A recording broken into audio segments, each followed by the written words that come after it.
Brexit's going to bugger the UK like a blocked drain. It's time we flushed it.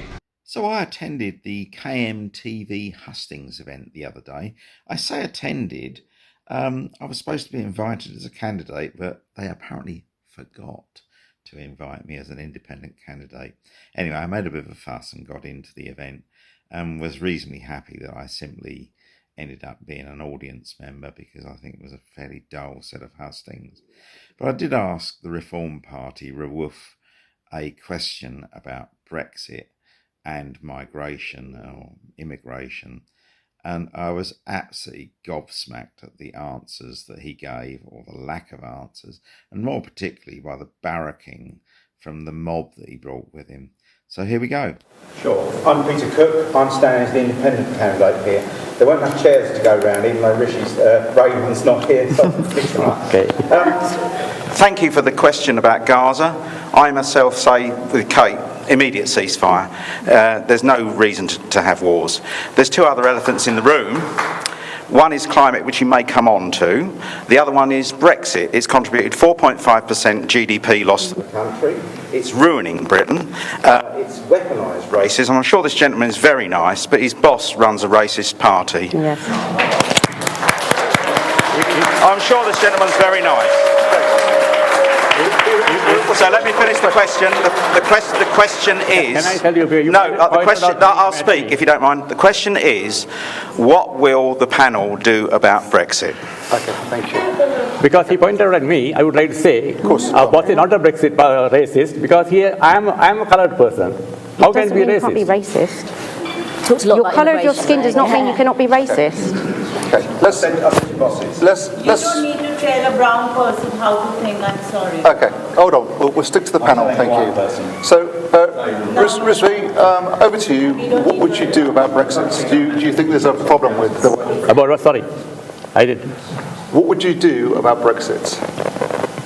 Well, I'm in favour of what Nigel has done. In short. Yeah. Yes. You don't feel that there's parts of it which have not worked out because well? Because we'll be paying every year 300,000 euros. No, a million euros. 300,000 for Brexit.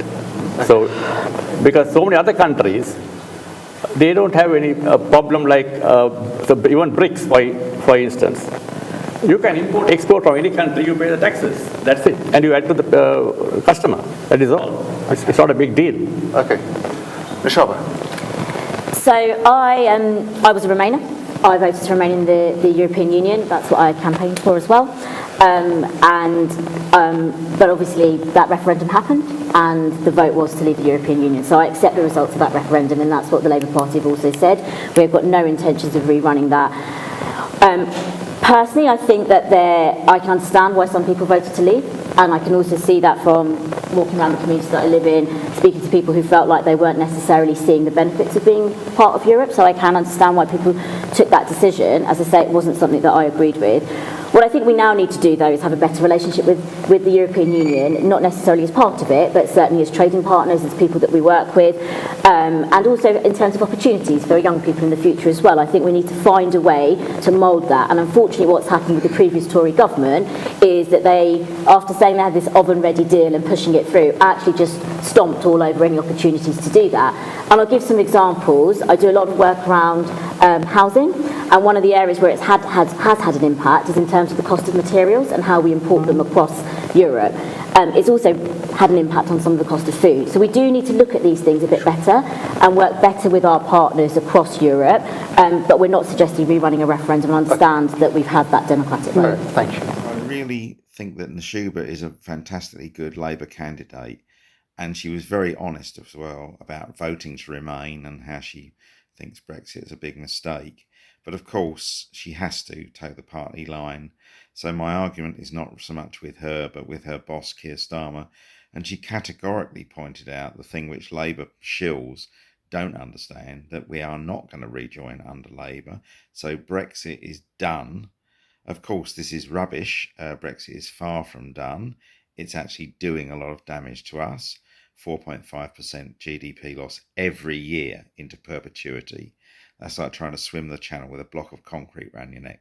So all talk from Keir Starmer about growth is for the birds. I'm the independent candidate. I say the only good Brexit is a dead Brexit. So I disagree fundamentally with the Labour Party on this, although of course we must get Raymond Chishti out here. So I'm not going to take an argument with Nashuba on this. Stuart.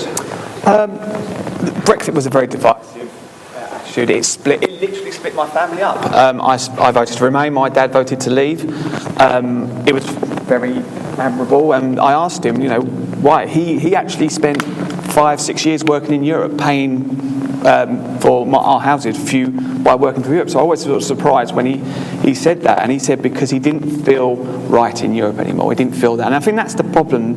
Brexit was an emotional experience, and I don't think we're prepared to go through that again. I think when you speak to the people on the doorstep, they don't want to talk about Brexit anymore. They want to talk about what's really affecting their lives: the NHS, jobs, schools, and stuff like that. There is a need, though, to look at the trade we're doing. You speak to companies, not just in Kent, but across the country. They're suffering. They can't get the goods across. Pharmaceuticals are not coming across. People can't get the drugs they need for chemistry to come across. We have to deal with that. And so we, as a party, are looking at how we can improve our relationships with Europe, get trade moving again, get cost of living down again. And, of course, our long-term vision is eventually to look into returning to the single market. Okay, thank you. And the Lib Dem position on this, I used to be a Lib Dem. I had to leave because they said my cat was an existential threat to their party in 2019. But I find it disingenuous to say, well, let's get the trade working. You either have the whole package or you don't really. To say let's have a trade and leave freedom of movement for young people is really cherry picking, I think, in the words of Michel Barnier. So I don't think that's a viable position either. So what I'm saying here is that love all the candidates to bits personally, but, and it's a big but, I'm the only candidate that actually wants to end Brexit and to push hard as a pressure group, as an independent person to do it. I don't have party bosses to tell me what to say or do. So if you're fed up with all the positions on Brexit, vote for Peter Cook, independent candidate for Gillingham and Rainham. Over to you, Katie. The worst decision I ever made was to vote for Brexit. And as a Green Party member, that might surprise you. But I voted for it in good conscience at the time, before I had joined the Greens, and actually had really understood the threat that global warming, climate change, biodiversity has on us as a nation. And had we had the people's vote, which I know that Caroline campaigned for, I would have voted to remain. It has not been implemented correctly. Our farmers have been left basically in debt. So have our fishermen, fisherwomen, mainly fishermen. I'd like to meet a fisherwoman, that would be fantastic. But the reality is we have had Brexit, it hasn't worked. So as a party, we would always seek to rejoin at the right moment. I also think that the way in which the government have, and the specific parties have divided this country in order to rule this country needs to be stopped. We need to come together as a community and get ourselves out of this hole, and do that by making the people that have the most pay for it. And ideally those that championed Brexit with their millions and incorrect statements. I did not vote for the 350 for the NHS, for example. It was on the side of the bus. I know, it was on the side of the bus, but I think the country has been very divided, and now is the time to come back together under a government that wants to see this country grow and prosper. Okay, thank you. Thank you very much. Absolutely love the Green Party candidate. She's very solid on green politics and all sorts of other matters, actually. I do think that the Green Party position is a little slippery, however, on Brexit. She was extremely honest here, saying that she voted for Brexit but now realises the mistake. I think that is so admirable. But to say we'll rejoin when the time is right, sorry guys, this is like Labour saying, in 2032 we'll look at it again. Two problems with that. In 2032, nobody will know what Brexit will actually means, and I might be dead anyway. I probably will be here to remind them. But the most important thing is that most of the damage done by Brexit, economically, socially, politically, and everything else, will be complete. So, all of that damage that's being done now, and there's more to come, will be complete. And because I'm a chemist, I think about irreversible reactions. Some of the damage will be undoable. It'll be an irreversible reaction. So even I would say it isn't probably worth trying to undo Brexit in 2032. So I think that's a very slippery position by Labour. And I do understand the Green Party's position because they don't have power. But nonetheless, they should be pushing a bit harder on that, I think. So, in conclusion, of course the Tories never went to these hustings, so they never actually got examined or scrutinised. But the root cause of Brexit are the Tories and, of course, the Reform Party, who have scarpered away from the scene, saying it's the wrong kind of Brexit, which is complete and utter bollocks. So really, the Tories ought to be scrutinised on this video as well, but they wouldn't even turn up at the hustings, which is quite normal. So my final point is, as the independent candidate for Gillingham and Rainham, I'm the only person actually opposing Brexit, full stop. Brexit covers so many bases of our lives. It affects all the things that the parties do want to talk about: the cost of living, NHS, housing, education, all of that stuff. All of those things have at least one foot in Brexit, as my iceberg explains. And it's costing us £100 billion a year. Money which we could afford to pay doctors, rejuvenate the NHS, tons of things we could do.